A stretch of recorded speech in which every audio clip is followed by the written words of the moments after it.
আল্লাহ আমার রব, এই রবি আমার সব। দামে দামে তন মনে তারি অনুভব। তোমার দুনিয়াতে আমি যেদিকে তাকাই, অথই নিয়ামতে ডুবে আছি সবাই। পাক পাখালির গানে শুনি তসবিহ কালো রব, তসবিহ কালো রব। আল্লাহ আমার রব, এই রবি আমার। আসসালামু আলাইকুম, আলহামদুলিল্লাহ, আসসালাতু ওয়াসসালাম আলা রাসূলিল্লাহ। প্রিয় দর্শক, আপনারা যারা দেশে আছেন প্রবাসে, সবাইকে জানাই অনেক অনেক প্রীতি ও শুভেচ্ছা। শুরু হলো এনটিভি আয়োজিত এবং লাভ হলো নিবেদিত অনুষ্ঠান আপনার জিজ্ঞাসা। আপনাদের সাথে আছি আমি জয়নুল আবেদিন আজাদ। আর আপনাদের মনে জাগা প্রশ্নের জিজ্ঞাসার জবাব দিচ্ছেন বিশিষ্ট আলেম ডক্টর মোহাম্মদ সাইফুল্লাহ। আসসালামু আলাইকুম ওয়া রাহমাতুল্লাহি ওয়া বারাকাতুহু। প্রিয় দর্শক, চলুন তাহলে জিজ্ঞাসার জগতে। শুরুতেই একটি ইমেল পাঠিয়েছেন তসফিয়া তাসমিন। লিখেছেন, বাবার মৃত্যুর পর ছেলে মেয়েদের ভরণ পোষণের দায়িত্ব কার? যদি ভাই থাকে তাহলে কি ভাই বাধ্য অন্য ভাই বোনদের ভরণ পোষণের দায়িত্ব নিতে? বাবার মৃত্যুর পরে ইয়াতিম যারা আছে তাদের ভরণ পোষণের দায়িত্ব হয়ে যাবে চাচার। যদি দাদা থাকে দাদার হবে, আর দাদা না থাকলে চাচার হবে। এক্ষেত্রে বড় ভাই যদি থাকে তাহলে তারও এক প্রকারের দায়িত্ব বর্তাবে, যেহেতু এদের মধ্যে সে অভিভাবকের মতো। সেক্ষেত্রে বড় ভাই দায়িত্ব পালন করবে, কিন্তু বড় ভাইয়ের দায়িত্ব শুধুমাত্র যেহেতু বড় এই হিসেবে দায়িত্ব তার, এতটুকু অভিভাবকত্ব তাকে দেয়া হবে। বাকি যদি দাদা থাকে, দাদাই এখানে সবচেয়ে বেশি হকদার। এক্ষেত্রে ইসলাম গুরুত্ব দিয়েছে অভিভাবকত্বের বিষয়ে প্রথমে বাপকে, বাপ না থাকলে চাচাকে, চাচা না থাকলে তারপরে যারা ভাই অথবা বোন যারা আছে তাদের উপর, যারা নিকটাত্মীয় ভাই বোন যারা আছে তাদের উপর। কিন্তু ভাই বেশিরভাগ আমাদের সমাজের মধ্যে দেখা যায় যে ভাই এগুলো দায়িত্ব পালন করে থাকে। তার কারণ হচ্ছে দাদা অনেক সময় দেখা যায় যে দাদা বয়সের কারণে অসুস্থ এবং পরিবার নিজের দেখার মতো সামর্থ্য থাকে না। থাকলেও অনেক ক্ষেত্রে দাদাকে দেখা যায় তিনি সামর্থ্যহীন। 2 নম্বর হচ্ছে চাচা অথবা এই যারা আছে এদের অনেকের সাথেই আমাদের সমাজে বৈরিতা দেখা যায়, অনেক সম্পর্ক ভালো থাকে না। ফলে ইসলাম আসলে এগুলো বিবেচনা করেছে যে জায়গায়, সেটা হচ্ছে ইসলামী সমাজের জন্য, ইসলামী পরিবেশের জন্য। কারণ মুসলিম যখন থাকবে তখন অবশ্যই মুসলিমদের মধ্যে এই চেতনাগত পরিশুদ্ধি থাকবে। ফলে সেখানে চাচা দায়িত্ব পালন করবে। দেখি আমরা রাসূলুল্লাহ সাল্লাল্লাহু আলাইহি ওয়াসাল্লাম গর্ভে ছিলেন, রাসূলুল্লাহ আব্বা মারা গেছেন, দায়িত্ব কে নিয়েছেন? আব্দুল মুত্তালিব দাদা নিয়েছেন, তারপরে চাচা নিয়েছেন, আবু তালেব নিয়েছেন। দেখেছেন, জাহিলি সমাজের কথা বলছি, সে এই জাহিলি সমাজের কথা বলছি। কিন্তু আমাদের এই সমাজে দাদা থাকলে দাদা মনে হয় এদেরকে চিনেই না। অনেক কোথাও দেখা যায় দাদা জিজ্ঞেস করে যে এরা আবার কারা। আবার চাচা তো প্রশ্নই আসে না। চাচা তো মনে করে যে এদেরকে যদি কোনোরকম মেরে ফেলা যায় তাহলে এদের সম্পত্তি আত্মসাৎ করা যাবে, সম্পদ পাওয়া যাবে। ফলে এই সমাজটায় পুরাটাই ওই জাহিলি সমাজের চেয়েও ভয়ঙ্কর জাহিলিয়াতে আক্রান্ত হয়ে আছে, অন্ধকারাচ্ছন্ন হয়ে আছে। ফলে এখানে আসলে ইসলামী কথা চিন্তাই করার সুযোগ নেই, যেহেতু জাহিলি সমাজে চেয়ে নিকৃষ্ট। ইসলাম যদি থাকতো তাহলে হয়তো আমরা এই চিন্তা করতে পারতাম যে মুসলিম সমাজে এই ধরনের কথা চিন্তা করা যায়। ফলে এক্ষেত্রে অবশ্যই যদি বড় ভাই থাকে, যেহেতু বড় ভাই একেবারে নিকটাত্মীয়, বড় ভাই রক্তের সম্পর্ক একেবারেই নিকটাত্মীয়, বড় ভাই থাকে তাহলে বড় ভাই সে অভিভাবকত্ব পালন করবে। সেক্ষেত্রে বড় ভাই যদি কসুর করে, দায়িত্ব পালন করার সামর্থ্য আছে কিন্তু দায়িত্ব পালন না করে, তাহলে বড় ভাই এর জন্য গুনাহগার হবে। যদিও ইসলাম তাকে দায়িত্ব দেয় নাই, কিন্তু বড় ভাই এখানে দায়িত্ব নিতে বাধ্য হবে। যদি তার কাছে দায়িত্ব পালন করার মতো অভিভাবকত্ব, বেলায়াত গ্রহণ করার মতো ক্ষমতা থাকে, তাহলে অবশ্যই তাকে এই ইয়াতিমদের দায়িত্ব পালন করতে হবে, ইয়াতিমদের দায়িত্ব পালন করতে হবে। এক্ষেত্রে সে কসুর করলে অবশ্যই গুনাহগার হবে। বাকি যদি এরা ইয়াতিম না হয়, এখানে আমি ইয়াতিমদের নিয়ে আলোচনা করেছি, যদি এরা কেউ ইয়াতিম না হয়, মানে সবাই অ্যাডাল্ট, সবাই প্রাপ্তবয়স্ক, সবাই মানে সামর্থ্য রাখে, মানে প্রাপ্তবয়স্ক হলে তো আর এতিম থাকছে না, না আর থাকবে না, এতিম থাকবে না। এই ক্ষেত্রে বড় ভাই কেবলমাত্র বড় ভাইয়ের দায়িত্ব হবে যে এদের প্রতি ইহসান করা। বড় ভাই এক্ষেত্রে দায়িত্ব পালন করা বাধ্যতামূলক হবে না। বড় ভাই যদি মনে করে যে এদেরকে একটু স্বাবলম্বী করে দেওয়া যায়, গাইড করা যায়, দিক নির্দেশনা দেওয়া যায়, পড়ালেখা করানো যায় ইত্যাদি, বড় ভাই যদি দেখাশোনা করে, সেটা বড় ভাই ইহসান করলেন। আমরা খুবই গুরুত্বপূর্ণ বিষয়ে অবগত হলাম। প্রিয় দর্শক আরও লিখেছেন, কিছুদিন আগে জানতে পারি যে মেয়েদের নার্সের চাকুরি ইসলামে জায়েজ নেই, কারণ এক্ষেত্রে অনেক নন মাহরমদের সেবা করতে হয়। যদি এমনই হয় তাহলে হাসপাতালে মহিলাদের সেবা করার জন্য তো মহিলা নার্স পাওয়া যাবে না, পুরুষ নার্সদের কাছ থেকে সেবা নিতে হবে।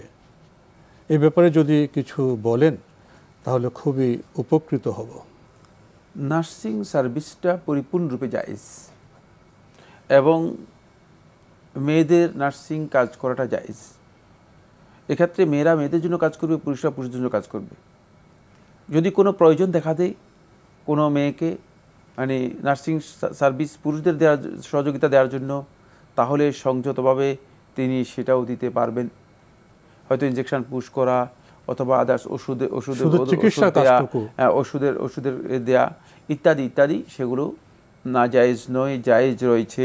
আপনি শুনেছেন, কে বলেছেন, কেন বলেছেন? না জায়েজ বলতে হলে তো একটু দলিল লাগবে। মানে কোনো জিনিসকে হারাম বলতে হলে মানে আমরা আমাদের মন চাইলেও আর বলে দিলাম হারাম। কিছু শুনলে কি সেটা বিশ্বাস করতে হবে? আল্লাহ তাআলা বলেছে, ওয়ালা তাকুলু লিমা তাসিফু আলসিনাতুকুমুল কাযিব হাযা হালালু হাযা হারাম। তোমাদের জিহ্বা ঠিক যেভাবে মন চাইলো সেভাবে এটা হালাল এটা হারাম এভাবে বলো না তোমরা। এভাবে বলার বিধান নেই ইসলামের মধ্যে। ইসলাম হালাল হারাম বলতে হলে, হারাম বলতে হলে আমাদেরকে অবশ্যই দলিল দিতে হবে। হারাম বলতে হলে অবশ্যই দলিল দিতে হবে। গুরুত্বপূর্ণ বিষয়ে অবগত হলাম। প্রিয় দর্শক, আমাদের হাতে আরও একটি ইমেল পাঠিয়েছেন। কুইন কানিজ লিখেছেন, আমার মা নামাজ পড়েন না, উনি বিলিভার, কিন্তু উনি রুলিং জানেন না। আমি ওনাকে নামাজ পড়তে বলি, উনি বলেন পড়বেন রমজান থেকে। আমি ওনাকে এটা বলতে পারছি না যে নামাজ না পড়লে কাফির হয়ে যায়, কারণ আমার মনে হয় আমি ওনাকে ঠিকভাবে বোঝাতে পারবো না, ওরকম বোঝানোর ক্ষমতা হয়তো আমার নেই। আমি এখন কি করতে পারি? এমন কেউ নেই যাকে আমি আমার মাকে বোঝাতে বলতে পারবো? কেন পারবেন না? অবশ্যই পারবেন। আপনি যদি বোঝাতে না পারেন, যিনি বোঝাতে পারবেন এমন একজনকে দিয়েও আপনার মাকে বোঝাতে হবে। ইসলাম মুসলিম হওয়ার সাথে সাথেই যে জিনিস দাবি করে সেটা হচ্ছে অবশ্যই শাহাদাতাইনের দাবি হচ্ছে তিনি আল্লাহ রাব্বুল আলামিনের কাছে অবনত হবেন, অনুগত হবেন এবং সালাত আদায় করবেন।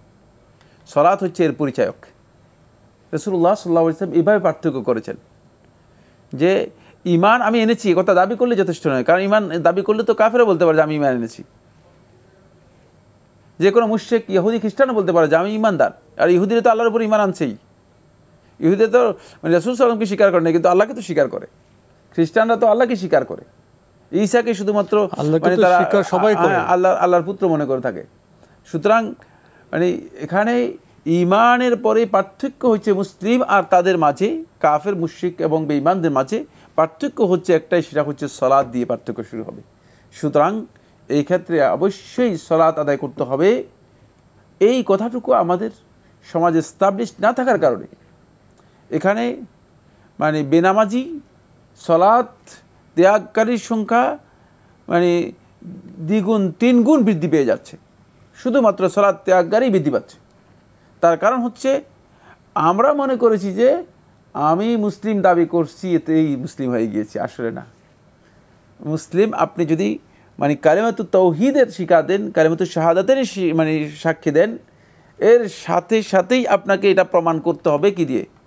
নামাজ দিয়ে, সালাত দিয়ে প্রমাণ করতে হবে, সালাত দিয়ে প্রমাণ করতে হবে। সুতরাং সালাত দিয়ে প্রমাণ না করলে তাহলে আপনার মানে এই কাজের মধ্যে আপনি অ্যাটেন্ড করলেন না, আপনি শুধুমাত্র দাবি করলেন, শুধুমাত্র দাবি করলেন।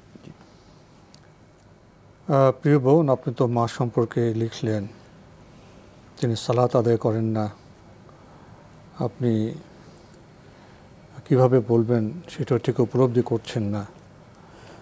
একটি প্রশ্ন করি, আপনার মা, আপনি উপলব্ধি করছেন যে নামাজ না পড়লে আপনি নিজেও বলছেন যে কাফের হয়ে যাবে, আপনি কি আপনার মায়ের হেদায়েতের জন্য আল্লাহর কাছে একান্তভাবে দোয়া করেছেন?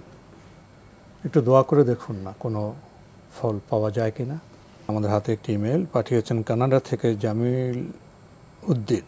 আগের ইমেল আরও প্রশ্ন রয়ে গেছে। আপনি লিখেছেন, মসজিদে অনেক সময় দেখি মাগরিবের আজান শেষ হলে অনেকে 2 রাকাত নামাজ পড়েন, এটা কি, এটা পড়া কি দরকার? ধন্যবাদ আপনাকে। মসজিদে মাগরিবের আজান হলে 2 রাকাত পড়ার ব্যাপারে রাসূলুল্লাহ সাল্লাল্লাহু আলাইহি ওয়াসাল্লাম হাদিসের মধ্যে বলেছেন, সহিহ বুখারী হাদিসে এসেছে, সল্লু কাবলাল মাগরিবি রাকাতাইনি, মাগরিবের আগে তোমরা 2 রাকাত নামাজ পড়ো। এটা সুন্নাহ, আল্লাহ নবী সাল্লাল্লাহু আলাইহি ওয়াসাল্লামের ইনস্ট্রাকশন। সুতরাং এই সুন্নাহ পড়াটাই দরকার। আর বিশেষ করে মসজিদে আসার পরে আপনি তো মসজিদে বসতে পারবেন না 2 রাকাত সালাত আদায় না করে। ইজা দাখালা আহাদুকুমুল মসজিদ ফালা ইয়াজলিস হাত্তা ইউসাল্লি রাকাতাইন, যখন তোমাদের মধ্যে কোনো ব্যক্তি মসজিদে প্রবেশ করবে সে 2 রাকাত সালাত আদায় না করা পর্যন্ত মসজিদে বসবে না। সবশেষে লিখেছেন, সেজদায় নিম্নে বর্ণিত দোয়াগুলো পড়া কি ঠিক আছে? 3 বা তার অধিক পড়া যাবে প্রত্যেক সালাতে? আপনি 1, 2, 3, 4, 5 করে 5টি দোয়ার কথা বলেছেন। 1 নম্বরে রব্বানা আতিনা ফিদ দুনিয়া, 2 নম্বরে আস্তাগফিরুল্লাহ ... 3 নম্বরে রাব্বির হামহুমা ... 4 নম্বরে লা হাওলা কুওয়াতা ... 5 নম্বরে ইয়া হাইয়্যু কাইয়্যুমু বিরহমাতিকা। সিজদা পড়তে পারেন, এই দোয়াগুলো সিজদা পড়া জায়েজ। জি, 3 বা তার বেশি পড়তে পারবেন? হ্যাঁ, 3 বার পড়তে পারবেন, বেশি পড়তে পারবেন, তাকরা করতে পারবেন, তবে এগুলো পড়া জায়েজ সিজদায়। জি, আমরা জানলাম বিষয়টি সম্পর্কে। প্রিয় দর্শক, আমাদের হাতে আরও একটি ইমেল, এটি পাঠিয়েছেন মোহাম্মদ হারুন চৌধুরী। লিখেছেন, আমাদের বাসার পাশে একটি মসজিদে মাঝে মধ্যে নামাজ আদায় করতে হয়। ইমাম সাহেব কাউমা এবং জালসা করেন না, 2 সেজদার মধ্যে সোজা হয়ে বসা এবং রুকু থেকে উঠে সোজা হয়ে দাঁড়ানো নামাজে ওয়াজিব।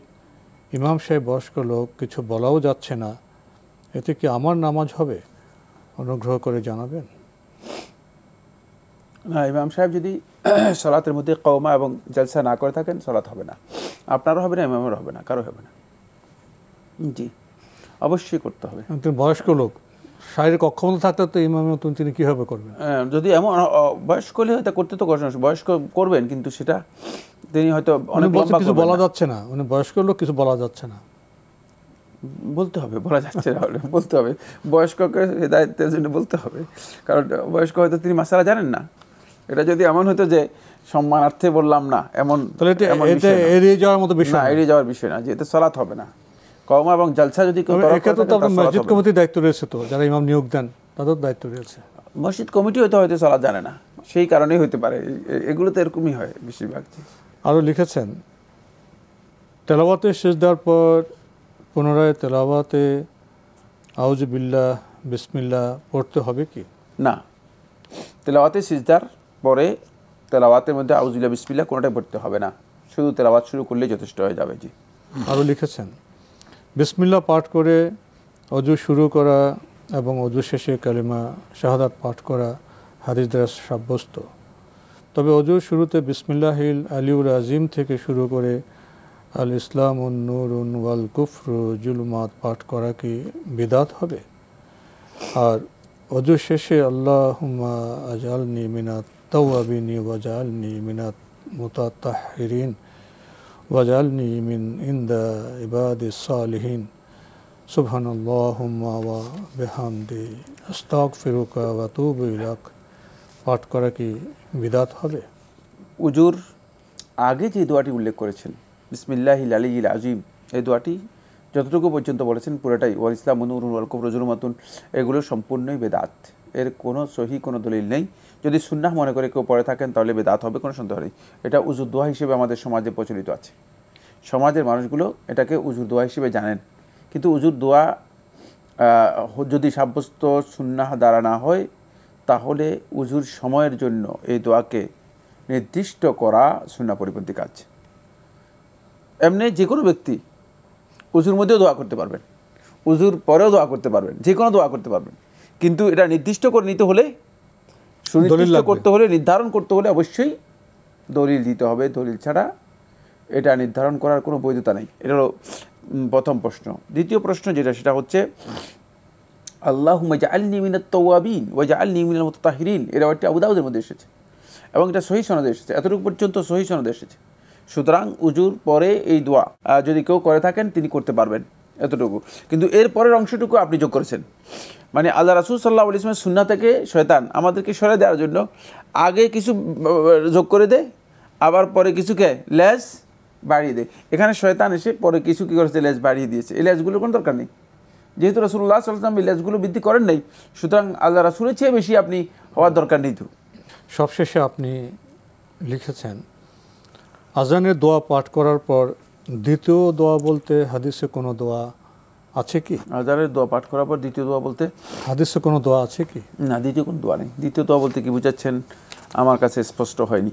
দ্বিতীয় দোয়া বলতে আপনি কি বুঝাচ্ছেন আমার কাছে স্পষ্ট হয়নি। জি, আমরা জানলাম বিষয়টি সম্পর্কে। প্রিয় দর্শক, আমাদের হাতে একটি চিঠি যিনি পাঠিয়েছেন নাম প্রকাশে অনিচ্ছুক।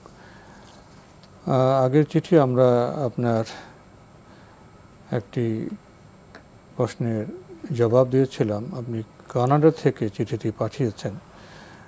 আপনার 2 নম্বর প্রশ্ন হলো, মসজিদে ঘুমিয়ে খাওয়া দাওয়া করে গোসল করে দাওয়াতের কাজ করা কি হাদিস কোরআনের আলোকে ঠিক আছে, নাকি এগুলো শরীয়তের পরিপন্থী কাজ? দাওয়াতি কাজ করা তো এমনি জায়েজ, দাওয়াতি কাজ করা না জায়েজ কিছুই না, কিন্তু আপনি এটা দাওয়াতের একটা পদ্ধতির কথা বলে দিয়েছেন, একটা বিশেষ গ্রুপের কথা বলেছেন, বিশেষ একটা গ্রুপের দিকে ইঙ্গিত করেছেন যারা এভাবে করছে। হ্যাঁ, না, এই পদ্ধতি সুন্নাহ দ্বারা সাব্যস্ত হয়নি, এই পদ্ধতি সুন্নাহ দ্বারা সাব্যস্ত হয়নি। জি, আরও লিখেছেন মসজিদে ডেকোরেশন করা কতটুকু শরীয়ত সম্মত, যেমন বিভিন্ন ধরনের কোরআনের বাণী মসজিদে ঝুলিয়ে রাখা, আল্লাহ এবং নবীর নাম একসাথে লিখে ঝুলিয়ে রাখা ইত্যাদি। আর অনেক কিছু দেখা যায় বাংলাদেশে এবং বাইরের দেশের মসজিদে, এগুলো কি ঠিক আছে? ধন্যবাদ আপনাকে। ডেকোরেশন একটা জিনিস আর বাণী ঝুলিয়ে রাখা একটা জিনিস, দুইটা আলাদা বিষয়। সুতরাং আপনি ডেকোরেশন বলতে মানে যদি আপনি উল্লেখ না করতে তাহলে আমি বুঝতামই না। বিষয়গুলো আসলে একটু খোলাসা করে উল্লেখ করা উচিত। ডেকোরেশন হচ্ছে মসজিদের সৌন্দর্যের জন্য কাজ করা, এটাকে ডেকোরেশন বলা হয় থাকে। মসজিদের স্বাভাবিক যেই সৌন্দর্য আছে সেই সৌন্দর্যের জন্য যদি কাজ করা হয় থাকে এটা নাজায়েজ নয়। কিন্তু অনেক চাকচিক্য মসজিদের মধ্যে জাখরাফাতুল মাসাজিদ, মানে মসজিদকে একেবারে সাজানো, যেটা মানে মনে হয় যেন একটি শিল্পকেন্দ্র, মানে শিল্পকেন্দ্র অথবা কর্পোরেট অফিস। বর্তমানে কর্পোরেট অফিসগুলোতে যেহেতু মানুষ মানে কাস্টমাররা আসলে যাতে করে মানে একটু চমক লাগে, দৃষ্টি আকর্ষণ। হ্যাঁ, মানে মসজিদে এই কাজ রাসূলুল্লাহ সাল্লাল্লাহু আলাইহি ওয়াসাল্লাম নিষেধ করেছেন, এই কাজ মাকরুহ, কেউ কেউ বলেছেন জায়েজ নেই, জায়েজ নেই। মসজিদের জাখরাফা একেবারেই মাঝে মানে দৃষ্টি আকর্ষণ করতে পারে, মানে এত চাকচিক্য মসজিদের মধ্যে করা। কিন্তু স্বাভাবিক যে ডেকোরেশন, যেটা স্বাভাবিকভাবে প্রচলিত আছে মানুষের মধ্যে, সেগুলো যদি কেউ মসজিদের মধ্যে করে থাকেন এই কাজটুকু নাজায়েজ বা হারাম বা নিষিদ্ধ নয়। এবং যুগে যুগে মূলত মসজিদের সৌন্দর্য বৃদ্ধিকরণের জন্য, মসজিদের সৌন্দর্যের জন্য এই ধরনের কাজগুলো করা হয়েছে, সৌন্দর্য বর্ধনের জন্য করা হয়েছে। যেমন রাস্তার একটা সৌন্দর্য আছে, সেটা রাস্তা অনুযায়ী হবে, মানে প্রত্যেকটা জিনিসের একটা আলাদা আলাদা সৌন্দর্য আছে, সেই সৌন্দর্য সেই অনুযায়ী হবে। মসজিদের একটা সৌন্দর্য আছে, সেই সৌন্দর্য মসজিদ অনুযায়ী হতে হবে। এর সাথে যুক্ত করেছেন আরেকটি মাসআলা, আরেকটি বিষয়, সেটা হচ্ছে মসজিদের মধ্যে ওই যে ইয়ের মধ্যে পোস্টারের মতো কোরআনের বাণী ঝুলিয়ে রাখা। মসজিদের মধ্যে কোথাও কোনো ধরনের লিখা এইভাবে এটি সুন্নাহ পরিপন্থী কাজ এবং সালাফদের আমল দ্বারা প্রমাণিত হয়নি। মসজিদের মধ্যে এই ধরনের লিখে রাখা, মসজিদটা মানুষ মসজিদে পড়তে আসবে না, ইবাদত করতে আসবে। এখানে আপনি এই জায়গায় এখানে নোটিশ, এখানে এখানে এই কিছু শব্দ, এখানে কথা বলা নিষেধ, এখানে বসা নিষেধ, এখানে দাঁড়াবেন না, এখানে আয়াত ঝুলিয়ে রাখা, এখানে আল্লাহ রাসূল নাম একসাথে ঝুলিয়ে রাখা, এই ধরনের কিছু মসজিদের মধ্যে কিছুই জায়েজ নেই। মসজিদের মধ্যে কিছু জায়েজ নেই। মসজিদের মধ্যে এই কাজগুলো করা জায়েজ নেই। এটি সুন্নাহ পরিপন্থী কাজ। যারা করছেন না জেনে আন্দাজের উপর করছেন। মসজিদে কোনো ধরনের পোস্টারিং কোনো কিছুই করা জায়েজ নেই। মসজিদকে ইবাদতের স্থানটাকে ইবাদতের জায়গা হিসেবে পরিপূর্ণরূপে আল্লাহর জন্য রেখে দিতে হবে। তো আজকে আমাদের এখানেই শেষ করতে হচ্ছে। আপনাকে অনেক ধন্যবাদ। আপনাকে অনেক ধন্যবাদ। প্রিয় দর্শক, আমরা দেখছিলাম এনটিভি আয়োজিত এবং লাভ হেলো নিবেদিত অনুষ্ঠান আপনার জিজ্ঞাসা। আমাদের অনুষ্ঠান আপনারা এনটিভি অনলাইনেও দেখতে পারবেন। ভিজিট করুন www.ntvbd.com। এছাড়া ইউটিউবে এবং আমাদের ভেরিফাইড ফেসবুক পেজে অনুষ্ঠান দেখতে পারবেন।